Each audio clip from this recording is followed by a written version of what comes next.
अस्सलाम वालेकुम। उम्मीद आप सब खैरियत से होंगे। हाज़िर हैं उर्दू की क्लास 9 के साथ। जैसा कि आप सब जानते हैं कि यहाँ पे आप लोगों को स्टूडेंट्स कैलीग्राफी के नाम से राइटिंग सिखाई जा रही है। तो लास्ट वीडियोस मेंशन कर चुका हूँ, प्रैक्टिस लाजमी रखें। प्रैक्टिस के बिना हम कुछ भी नहीं है।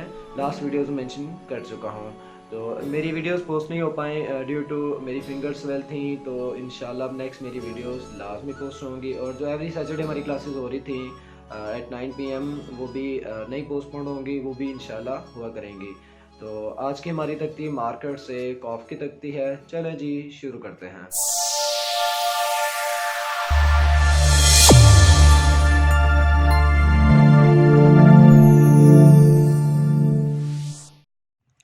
आज की हमारी तख्ती मार्कर से मीम की तख्ती है। तो उसके लिए जो मार्कर्स मैं इस्तेमाल कर रहा हूँ वो 604 है और 605। लेकिन मैं आप लोगों को जो रिकमेंड करूँगा वो 604 एक रिकमेंड करूँगा कि भाई इसका कट थोड़ा छोटा होता है, आप ये इस्तेमाल करें। 605 का कट थोड़ा बड़ा होता है, ये बड़ी हेडिंग के लिए इस्तेमाल करें। लेकिन अगर आप उर्दू लिखने के लिए 605 मार्कर इस्तेमाल करेंगे तो वो इतना सूटेबल नहीं है, 604 ज़्यादा बेस्ट लगेगी। उसके बाद ये आप दोनों डिफरेंस देख लें, इनके मार्कर्स के जो कट हैं, ये कट आप लोगों को शो हो रहे हैं। ये 605 का कट बड़ा है और 604 का छोटा है। स्टूडेंट्स को मैं यही रिकमेंड करूँगा कि भाई वो आप छोटा कट इस्तेमाल करें, आप लोगों के लिए वो ज़्यादा बेहतर रहेगा। तो मैं मीम की तख्ती 10 वाली मार्कर से लिखूँगा, वो 605 मार्कर है, इसके साथ लिखूँगा। कई इलाके ऐसे हैं जहाँ पर इस तरह के मार्कर्स नहीं मिलती, लेकिन आप लोग कोशिश करें जैसे भी आपको मार्कर मिलती है आप उसी के साथ लिखना शुरू करें। लेकिन जो कट छोटा हो वो इस्तेमाल करें, वो ज़्यादा बेहतर रहती है जिसका कट छोटा होता है। तो लिखते हैं, चलें जी, मीम की तख्ती। ये देखें, और ख़ूबसूरत बनते हैं ज़्यादा। वो आप साइज़ चेक करें, दोनों में कितना ज़्यादा फ़र्क पड़ गया। ये 10 वाला मार्कर है और ये 5 वाला, इन दोनों में इतना ज़्यादा फ़र्क पड़ जाता है। ये स्टेप बना, ये देखें। लिखने के मीम तो सिंपल जो लिखा जा रहा होता है वो तो एक नुक्ता लगाया और इसी नुक्ते को यूँ नीचे ला के आपने ये बिल्कुल सीधा ले जाना है। ये तो हो गया सिंपल मीम, अकेला वाला। अब इसको जब हमने लिखना है किसी लफ्ज़ के शुरू में या सेंटर में, आखिर में तो ये इस तरह का लिखा जाएगा। लेकिन जब ये शुरू में लिखा जाएगा तो इसकी 3 तरह की शेप बन जाएंगी। एक आपके पास बन जाएगी ये शेप आपकी यूं वाली, और एक शेप बन जाएगी आप लोगों की ये कट बन के उसके बाद यहाँ से वापस आके ये वाली। अब इसके अलावा जो दूसरी वाली तीसरी वाली है वो आपके पास यूँ गोल गुलाई वाली आएगी ये। अब ये तीन तरह के आपके पास मीम आ रही हैं। अब इन तीनों मीम हमने हरूफ तहज्जी के साथ लिखना सीखना है कि हम इनके साथ कैसे लिखेंगे हरूफ तहज्जी। सबसे पहले मीम को अलिफ़ के साथ, ये मीम अलिफ़ ये भी लिखा जा सकता है और ये भी लिखा जा सकता है, मैं दोनों के साथ लिख देता हूँ। ये थोड़ा सा गोल शेप बनेगी, जिससे आपका हे अलिफ़ हा बनता है, सेम उसी तरह ये शेप बन रही होती है। हम सिंपल राइटिंग सीख रहे हैं इसलिए हमने ये इस तरह सादा ही लिखना है। तो मीम के लिए मार्कर बिल्कुल आपका वो एंगल देखें बिल्कुल स्ट्रेट है। उसके बाद ये मार्कर ऐसे रखा, ये नुक्ता लगाया, मार्कर थोड़ा सा नीचे लाना है और यहाँ से क्रॉस करके ये स्लिप कर देना है, साथ ही ये चीज़ बनाई ये। अब इसको मैं इकट्ठा लिखता हूँ, ये मतलब नुक्ता लगाया, मार्कर नहीं उठाना, ये वापस आके यहाँ से गुलाई की, साथ ही बिल्कुल स्ट्रेट ऊपर उठा देना आपने। ठीक हो गया। उसके बाद मीम को बे के साथ ये यही चीज़ मीम लगेगी, ये वाला स्टेप लगा, यूँ थोड़ा सा गुलाई रखनी है, बिल्कुल सीधा नुक्ता नहीं लगा देना, कर्व लाइन। यहाँ से ये स्टेप लगा के ये हल्का सा स्टेप दिया और ये ते मार्कर ते के लिए हमने बिल्कुल स्ट्रेट रखा था। जिन्होंने अभी तक बाकी क्लासेस नहीं ली वो ज़रा बाकी क्लासेस ले के देखेंगे तो जिन्होंने मेरी पिछली वीडियोस क्लासेस ली हैं उनको हरूफ तहज्जी जो सिंगल वाले हैं, जैसा ये मैंने बे की शेप लिखी है, वो समझ आ जाएगी हमने मार्कर किस एंगल में पकड़ा और किस तरह लिखा है।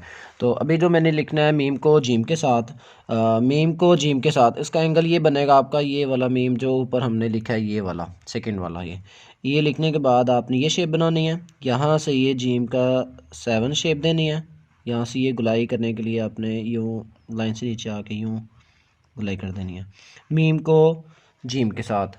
उसके बाद हमने मीम को दाल के साथ लिखना है। दाल के साथ भी आपकी मीम जो बनेगी वो आपके पास ये वाली बनेगी। उसके बाद ये भी बन सकती है, ये भी, दोनों बन सकती हैं। तो हम दोनों तरह से लिखेंगे। यहाँ से ये स्टेप बना, ये हल्का सा गोल रखना है, साथ ही नीचे स्टेप लगा के ये स्लिप कर देना है। जिसने पहले क्लासेस ली हैं उनको ये हरूफ तहजी जो सिंगल वाले हैं वो ज़रा समझ आ गए होंगे और पता चल गया होगा किस तरह लिखने हैं। मैं दूसरी तरह भी मीम लिख रहा हूँ, ये स्टेप लगा के ये लगा दिया, ठीक हो गया। मीम को रे के साथ, ये तो हो गया दाल के साथ ही हो गया। आगे नेक्स्ट हम मीम को रे के साथ, अब मीम के साथ जो रे लिखेंगे हम उसकी यही शेप बनेगी ये वाली, लेकिन यहाँ से स्लाइड होके नीचे को आ जाएगी। तो ये स्टेप बनेगा हमारा, ये देखेगा मार्कर देखिएगा किस तरह घूमता है, ये स्टेप बना। ये साथ ही यहाँ से गुलाई करने के बाद ये ऊपर वाली नोक से ये नीचे आ जाना है, ठीक हो गया। मीम को आपने यहाँ से स्टेप लगाया, ये वाला रिपीट बस यहाँ से नीचे आके ऊपर वाली नोक से नीचे स्लिप कर देना है। ये हो गया मीम के साथ रे।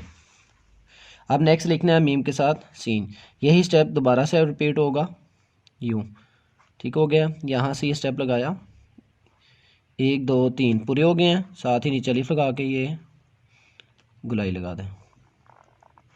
हम गुलाई डायरेक्ट एक साइड से सीख रहे हैं तो इसलिए आप लोग जो है वो गुलाई इसी साइड से गुलाई करेंगे ताकि आप सिंपल सा और स्पीड से लिख सकें, इस तरह स्पीड नहीं बनेगी।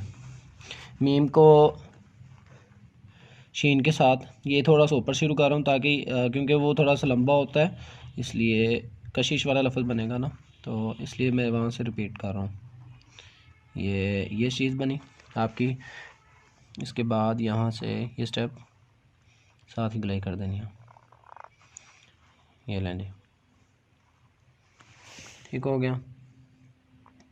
उसके बाद नेक्स्ट आपका वर्ड है मीम के साथ स्वात, मीम के साथ स्वात।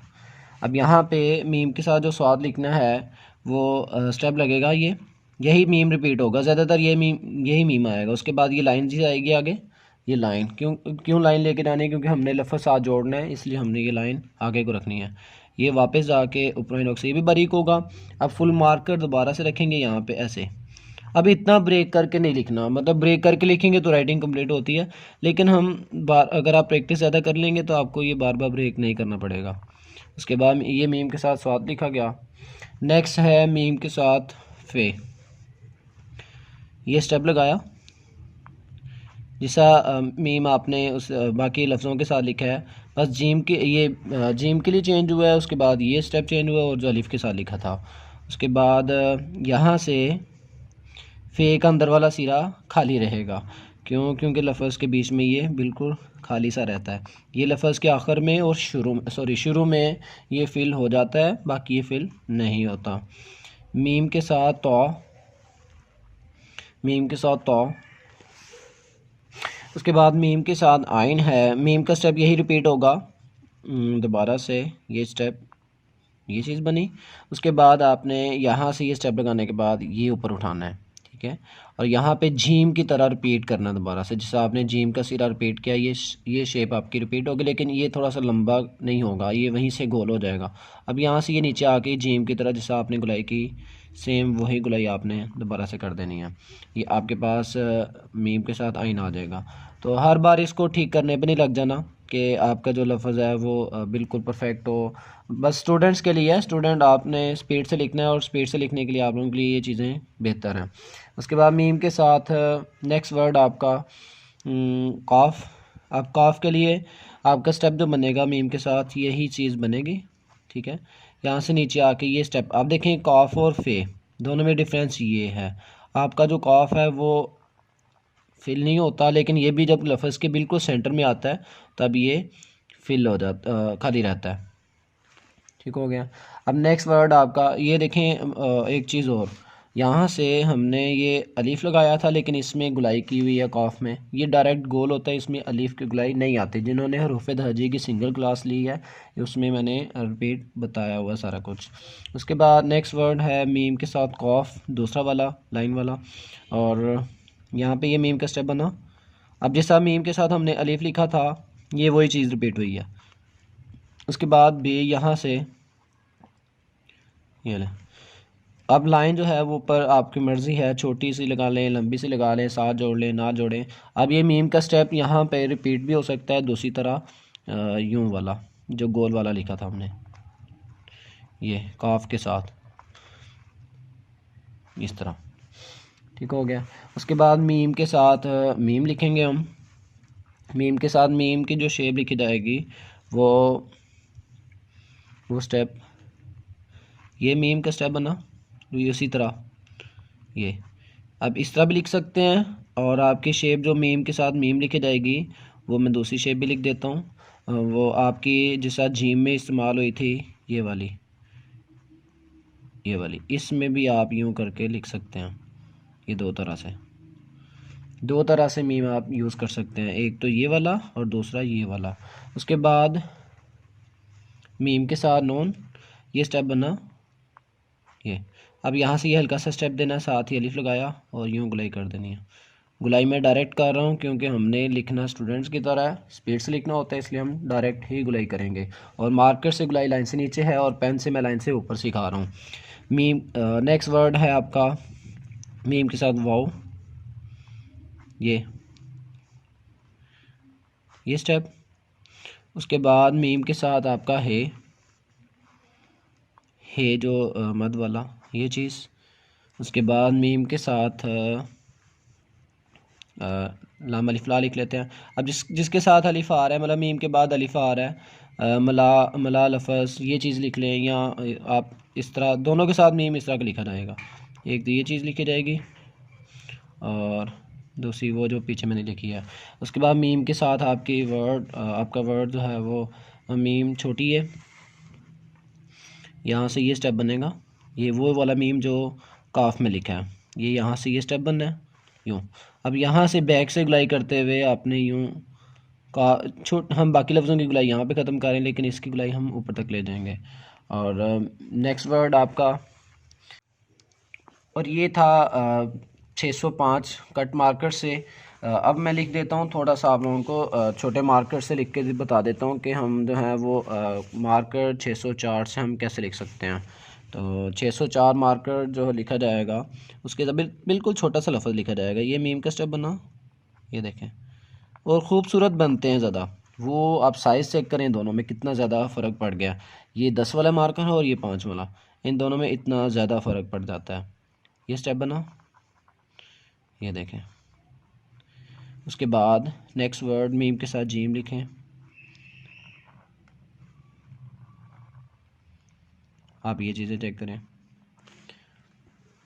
मीम के साथ दाल, मीम के साथ दूसरा मीम भी लिख लेते हैं, ये है में भी इस्तेमाल हो जाता है। अब देखें यहाँ से अंदाज़ा लगा लें कि आपके पास जो हरूफ तहजी यहाँ पे छोटे वाले ये जो लिखे जा रहे हैं, ये 604 मार्कर से लिखे जा रहे हैं, 604, और जो ऊपर वाला था वो 605 से लिखा गया है।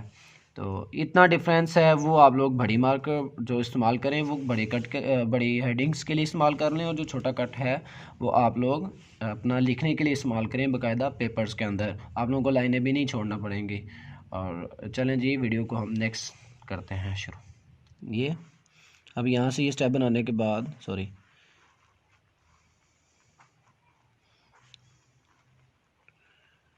ये लें जी, ठीक हो गया।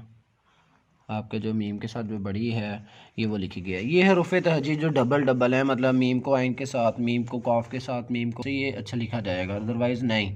तो नेक्स्ट वीडियो इंशाल्लाह जल्द पोस्ट कर दी जाएगी। और आप लोग कोशिश करें, जो भी सीख रहे हैं उस पर मेहनत करें। मेहनत करेंगे तो चीज़ें ठीक होंगी, अदरवाइज़ आपका कुछ भी नहीं ठीक होने वाला। तो मिलते हैं इंशाल्लाह नेक्स्ट वीडियो में, तब तक के लिए अल्लाह हाफिज़।